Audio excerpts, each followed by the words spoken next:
first and last name, please, and could you spell it for me? Sure, Matthew Barnes, Matthew, and Barnes is Barnes, And your official title.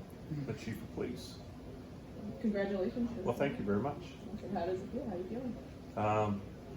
Well, at this moment, with your family and your friends and your staff, I think I probably blubbered a little bit because it's incredibly humbling, and to know that you have the support of your family and your coworkers in this job means everything. And so, at this moment, I'm just feeling really grateful. So, what are some things that you plan on doing as chief of police? Like some sort of policies or plans, or I guess what direction do you want to head in? Well, I mean, I'm very fortunate that I've been with the Wausau Police Department for over 23 years, and we're a really well-functioning police department. That's not to say there aren't going to be some things that are different. We know that there are areas we need to improve. A challenge for all law enforcement agencies is recruitment and retaining the staff that they have. And one of our challenges is we have an expectation of ourselves that we have a diverse workplace, and so that the makeup of our police department matches what our community is. One example of that is an initiative in law enforcement. It's called 30 by 30, and it's 30% of our police officers be female by the year 2030. We're not there yet, so we need to do things and establish recruiting practices and make sure that our workplace is someplace that female officers can thrive, and we meet their needs and expectations as well. So those are some of the things that we're going to be investing some time and effort into. But we also have significant challenges that continue to face this community. I don't think it's lost on anyone that our unhoused population is growing, and it's impacting the quality of life in our community. So that's something that our police department has taken a leadership role on, and we continue to take a leadership role on. The impact of narcotic drugs in our community in regards to overdoses and what our role in enforcement versus prevention is, or in the treatment. I said in my police chief interview that we will never arrest our way out of the drug issues facing Wausau. So law enforcement as a whole, and our commitment at the Wausau Police Department, is to participate and provide leadership when it comes to prevention, when it comes to ensuring that we have the resources here for rehabilitation. The only way to significantly reduce the impact of drugs in our community is to reduce the demand. So we're still going to enforce the laws, but we have additional roles we need to play when it comes to that.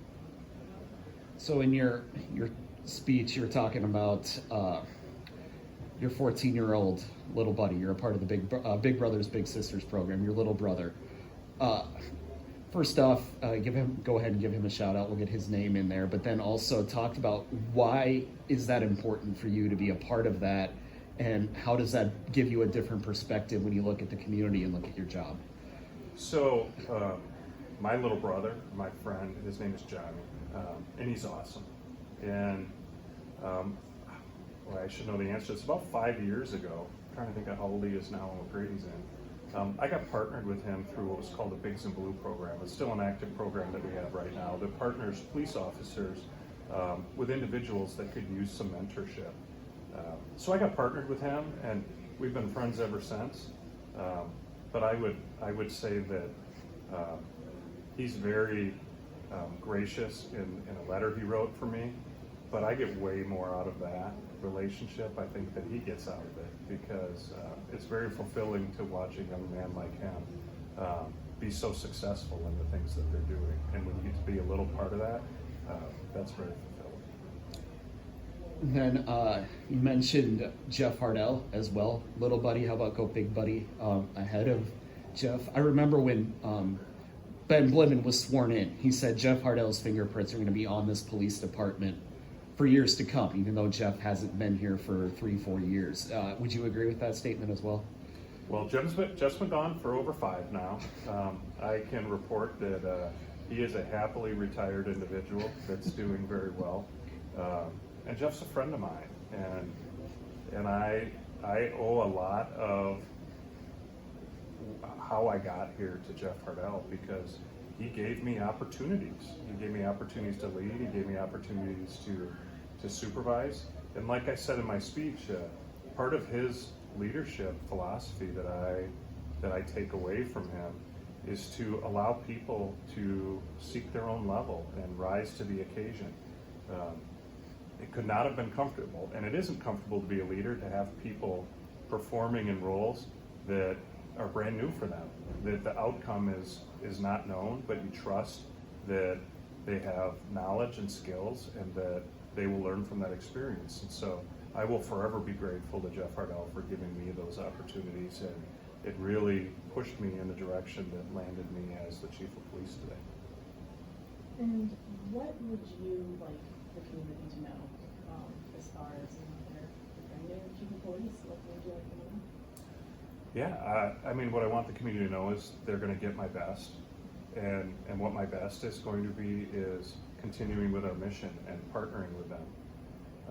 One of the hardest things for a police department to do is ask their community, what do you want? And like, asking is easy. It's valuing and listening to what those answers are. And I think that's something that I'm going to put a lot of effort toward, is finding out. We're going to be moving down a process for a new strategic plan, and that was part of our chief's process. And my attitude toward that is we need to know what the younger generation, the next future leaders, expect out of their police. What do our marginalized community need from us as their police department? And sometimes the answers might not be so kind to us. They might not appreciate something we're doing. And we need to be willing to listen to those individuals and still produce quality investigations, still do everything we can to have this be a safe place to live. But we also need to meet the expectations of those people that we're sworn to serve.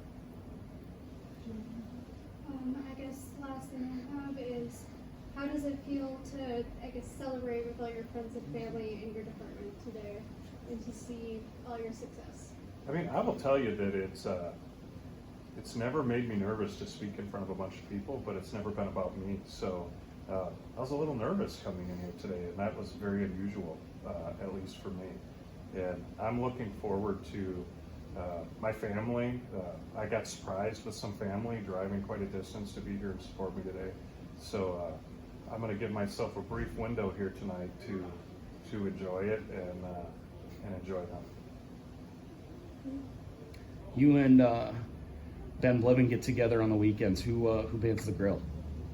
Well, first off, I'm the grill master in that environment. Okay. That's no questions asked. I don't think there's any questions asked Okay. whatsoever. Will we get the same answer if we ask Ben? Yeah, and if you ask him, if you and Matt go in a kitchen and one of you is going to bake cupcakes and cookies, which one's doing the baking? And I think he would let you know that he is the baking expert, and I'll be the grill master, and he'll be the baker. All right. I can respect that. Was there anything else that you wanted to add? Yeah. No, I think we're good. I have a feeling I'll be talking to you guys on a regular basis. Definitely. Absolutely. We're going to get used to this a little bit more. That's okay. All right. Thank you so much for your time. Yes, Well, thank thank you you. guys. I Appreciate it, and appreciate it.